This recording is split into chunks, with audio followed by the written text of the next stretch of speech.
আসসালামু আলাইকুম ভাই। আমি ওনার একটা জিনিস দেখার দেখুন এইন দানা এ দানা সারা ও লুকি যে আজ এ ধরুন 15 দিন মতো এই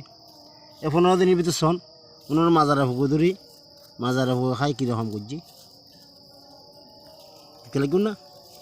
এর মধ্যে মাজারা ফুকুর বিষ আরও এক সপ্তাহ আগে দেওয়ানো দরকার আছিল। এখন দেখা যাচ্ছে বীজ দিয়ে মনে হয় এখন বিষের গ্যারান বাইরের কিন্তু বীজ দিই এই আড়ে ফুক না ফুকাড়ে ফুজি দেখা যায় বিশেষ কিন্তু গ্যারাম বাইরে কিন্তু ইয়ে দেখানোর উদ্দেশ্য হল যে এই কৃষি ভাইরা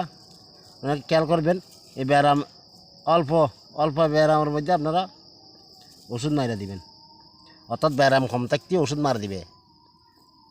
খেয়াল করছেন না? তো এই আর কেন হতো যে বাংলাদেশে তো এরকম বাংলাদেশেরও মাজারা ফুকো ধরছি,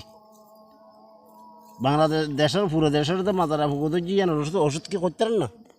অভিযান যারা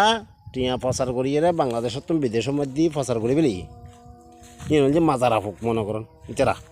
দুর্নীতি বাসন যে মাজারা ফুক অভিযান করি তারা ধরি বিদেশত